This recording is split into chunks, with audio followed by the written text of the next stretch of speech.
ఈరోజు 6 నెలలు పరిపాలన, 6 స్కాములు, అసలు 6 గ్యారెంటీలు అనేది పక్కన పెడదాం. ఒకటి ఫ్లై యాష్ స్కామ్ అని చెప్పేసి, ఇంకొకటి లిక్కర్ స్కామ్ అని చెప్పేసి, ఇంకొకటి మన ఇది సివిల్ సప్లై సంబంధించి అదొక స్కామ్ అని చెప్పేసి, తర్వాత రకరకాల ఒక 4-5 స్కాములు అయితే బయటకు వస్తూ ఉన్నాయి.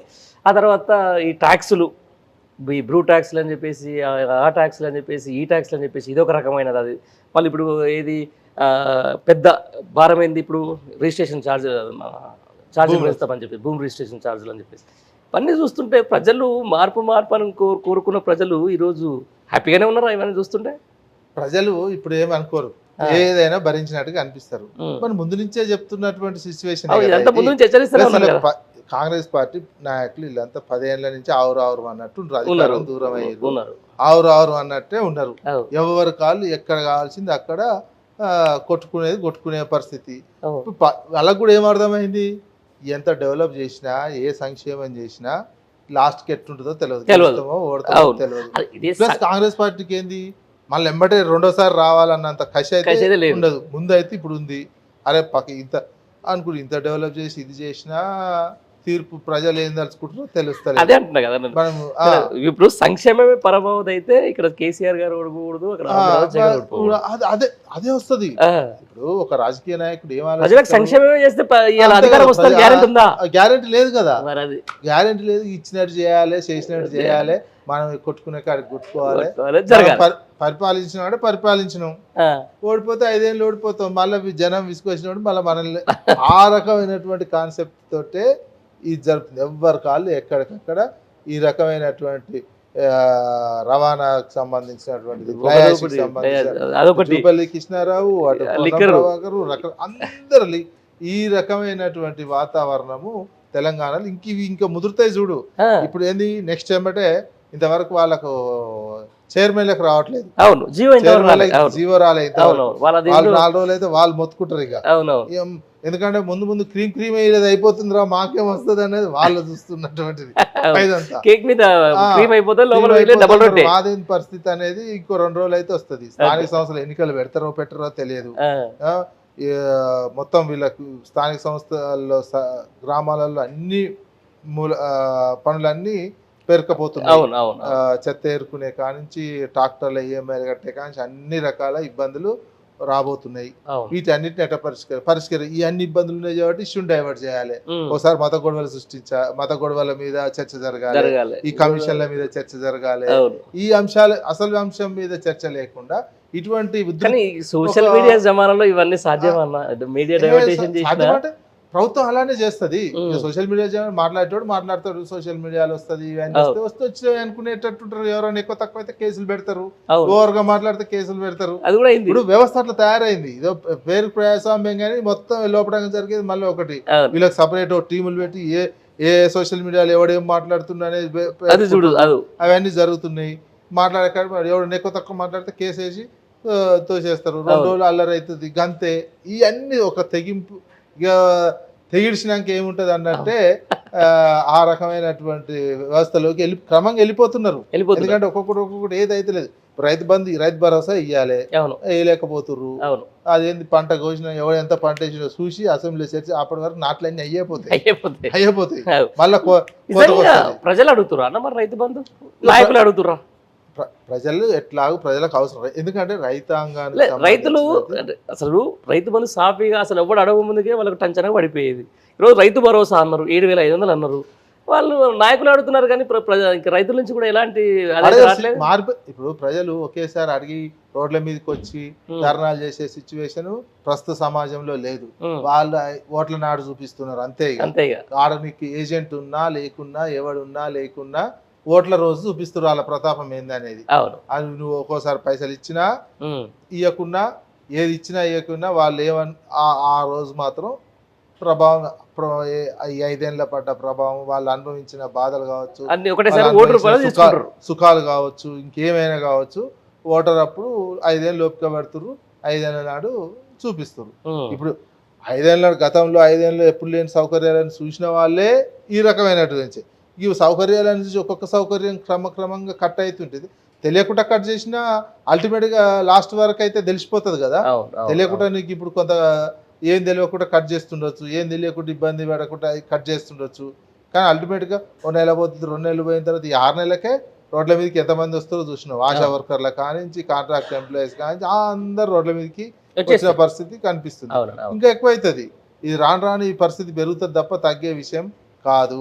ఇక రుణమాఫీ చేయాలి, రైతు భరోసా వేయాలి, రుణమాఫీ కూడా సపరేట్ ఏమంటే మళ్ళా బోనస్ ఇచ్చి ఒడ్లు కొనాల్సినటువంటిది ఇంకొక లీక్ ఉద్యోగులకు పెంచాలి.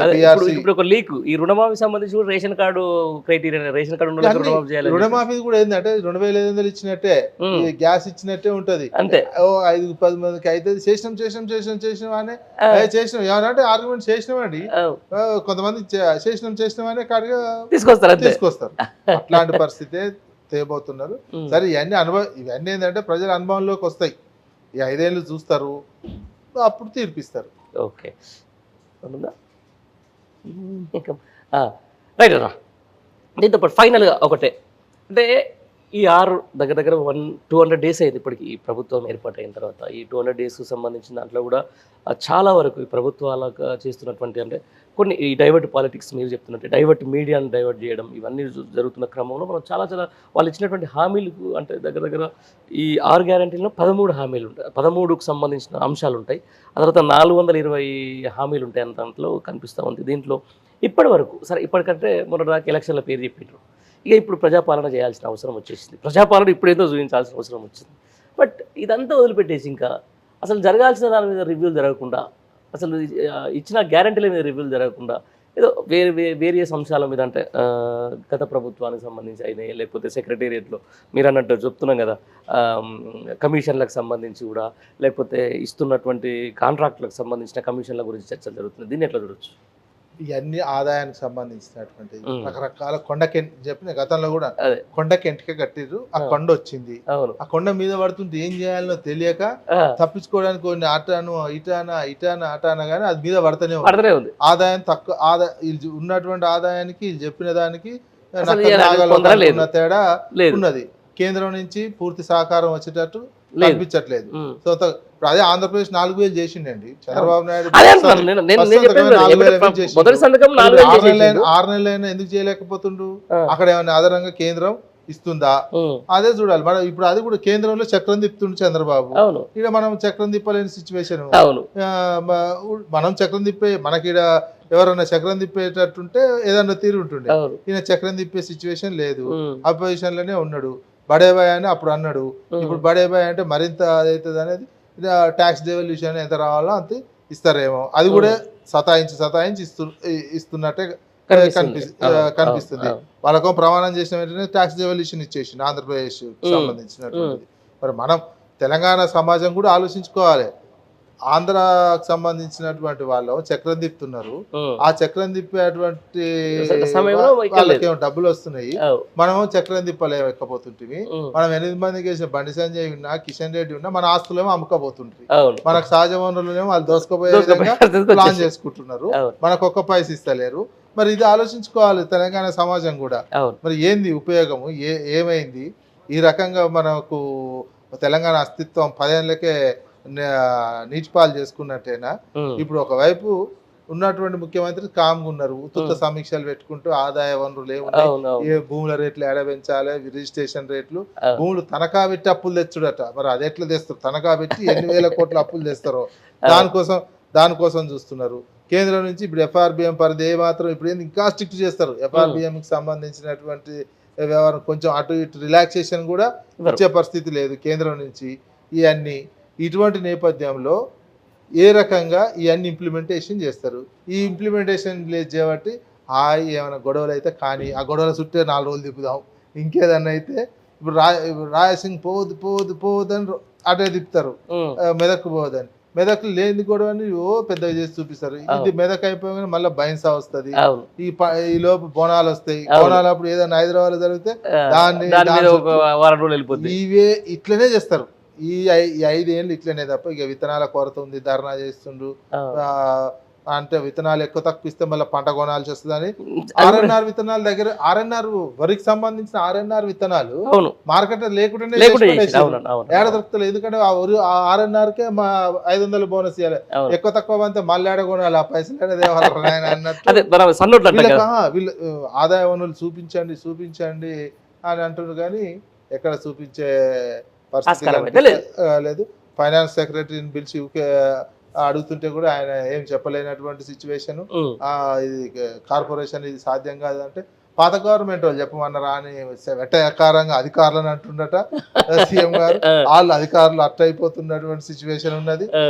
అంటే ఇట్లాంటి పరిస్థితి మాత్రం అస్తవ్యస్తంగా ఐఏఎస్ లకు సంబంధించి ఒక మంత్రి జగన్ కి సంబంధించినటువంటి ఎక్స్ సీఎం ఇల్లు ఇక్కడ హైదరాబాద్ లో ఉంటే ఎక్స్ సీఎం కి సంబంధించిన కూలగొట్టేసి ఇంటి ముందు ఉన్న సెక్యూరిటీకి సంబంధించిన ఎవరో మంత్రి, అంటే ఆంధ్రాకు సంబంధించినటువంటి మంత్రి చెప్పిండా, తెలంగాణ మంత్రి చెప్పిండా, లేదా గురు శిష్యుల బంధంతో మేము అక్కడ ఉన్నటువంటి వాళ్ళు, ఆంధ్రాలో ఉన్నటువంటి వాళ్ళు మేము తెలంగాణలో కూడా మా సత్తా చూపించగలుగుతాం అని చెప్పి తీసేసిర్రా.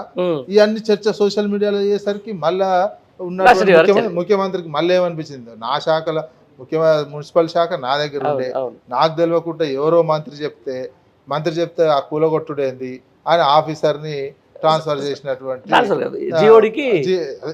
అక్కడి నుంచి బదిలీ చేసి జిఐడికి రిపోర్ట్ చేయాలి. దీంతో పాటు ఈ రోజు తెలంగాణ సెక్రటేరియట్ లో మళ్ళీ ఏపీ ఎస్హెచ్ఓ దానికి సంబంధించిన సెక్షన్ ఆఫీసర్లు తీసుకొని వస్తున్నారు అని చెప్పేసి ఒక వార్త అయితే సోషల్ మీడియా బాగా వినిపిస్తుంది. నిజమేనా?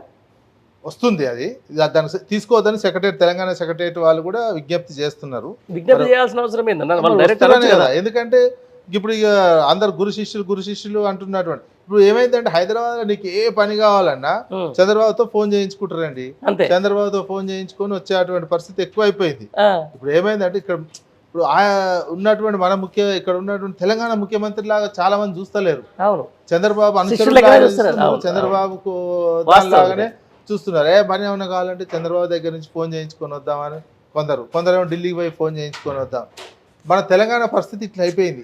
అరే మన 10 ఏళ్ళకే ఓ ముఖ్యమంత్రితో తెలంగాణకి పని కావాలన్నా చంద్రబాబుతో చెప్పించుకుంటాం, లేదా ఢిల్లీకి పోయి కేసీ వేణుగోపాల్ ఇంకెవరితో ఫోన్లు చేయించుకునే పరిస్థితి మాత్రం వచ్చింది. అది మనకి తెలంగాణకు మంచిదా చెడ్డదా అనేది 5 ఏళ్ళు చూడాల్సిందే. అంతే. చాలా మంచి విషయాలు చెప్పారు. మరి థ్యాంక్ యూ వెరీ మచ్.